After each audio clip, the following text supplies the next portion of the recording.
Firstly I want to thank you for this opportunity అండి. And already 10 months నుంచి group 1 గురించి issue జరుగుతుంది. అన్ని మీడియా ఛానల్స్ కవర్ చేస్తున్నారు.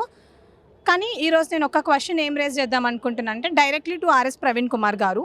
సార్, మీరు బీఎస్పీ అప్పుడున్నప్పుడు దీని గురించి చాలా పెద్దగా మాట్లాడి మీరు హంగర్ స్ట్రైకులు చేసి ఎగ్జామ్ క్యాన్సిల్ చేయించారు.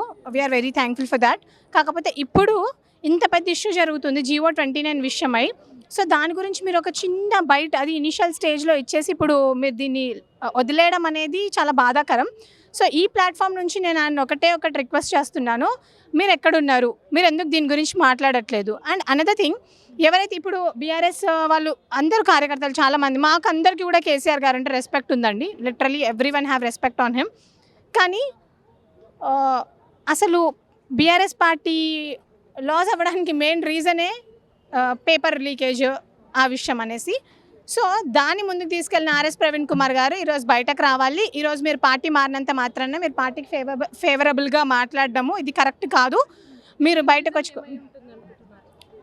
రీజన్ ఏమై ఉంటుందంటే అది ఐ డోంట్ అండర్స్టాండ్ అండి. What maybe see I'm not here to నేను సార్ని నేను ఏం అనాలనుకోవట్లేదు, బికాజ్ ఆయన చాలా మంచిగా చేశారు అందరికీ. కాకపోతే మై కన్సర్న్ ఇస్ ఆ రోజు మీరు మాట్లాడారు, ఈ రోజు మీరు మాట్లాడట్లేదు. ఆ రోజు మీరు బీఆర్ఎస్ పార్టీని ఓడించడానికి మీరు చాలా మాట్లాడారు, ఈ రోజు మీరు మళ్ళీ అదే పార్టీకి సపోర్ట్ చేస్తున్నారు. మీరు సపోర్ట్ చేయండి, it's up to you, it's your personal. కాకపోతే మీరు ఈరోజు మాట్లాడాలి. మీరు యాజ్ ఎ బ్యూరోక్రేట్ ఇంత జరుగుతున్నా కూడా మీరు మాట్లాడకపోవడం అనేది it's not fair, it's not fair. So మీరు మాట్లాడాలని నేను కోరుకుంటున్నాను. ఈరోజు నా క్వశ్చన్ వచ్చేసి ప్రవీణ్ కుమార్ గారికేనండి. And as you know group 1లో ట్రాన్స్పరెంట్ అండ్ జస్ట్ మేనర్లో కండక్ట్ చేయాలనేసి ప్రతిరోజు మీడియా ముందు మేము చెప్తూనే ఉన్నాము.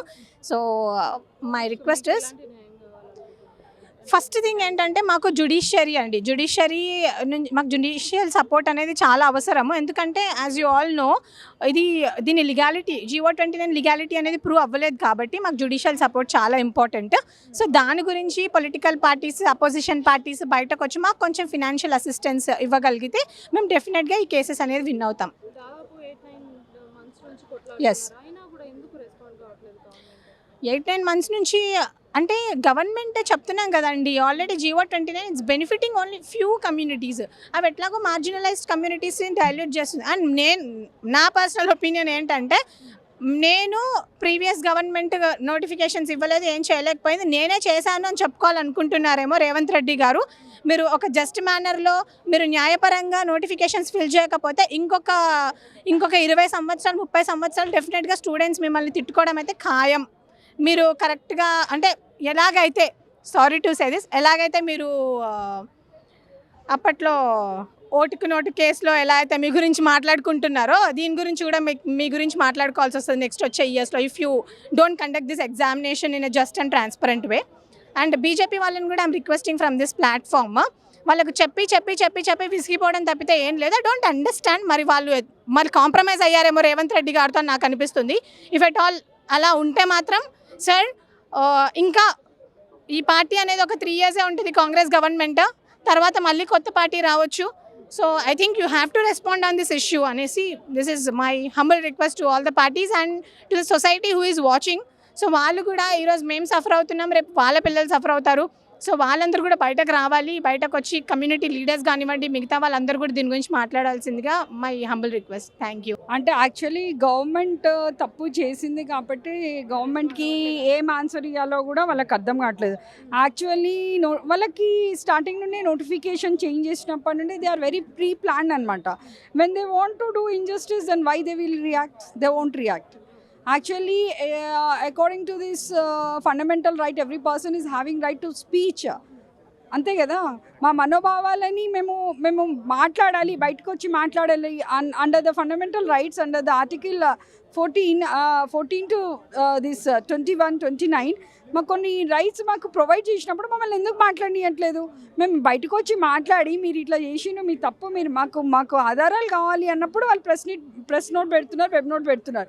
మళ్ళీ వితిన్ 24 hours అవి తీసేస్తున్నారు. మరి మాకు అన్యాయం జరిగింది అని చెప్తున్నాం కదా, మరి మాకు ఎట్లా, మాకు అన్యాయం జరిగిందనే దానికి సొల్యూషన్ ఇవ్వాలి మీరు. మీరు ఆధారాలతో రండి అంటే మా దగ్గర ఆధారాలు లేవు కాబట్టి we are demanding you people to produce the proofs. At 21,093 members qualify అయిందన్న తర్వాత జనరల్ ర్యాంకింగ్ 21,103 మీరు రిలీజ్ చేసిరు.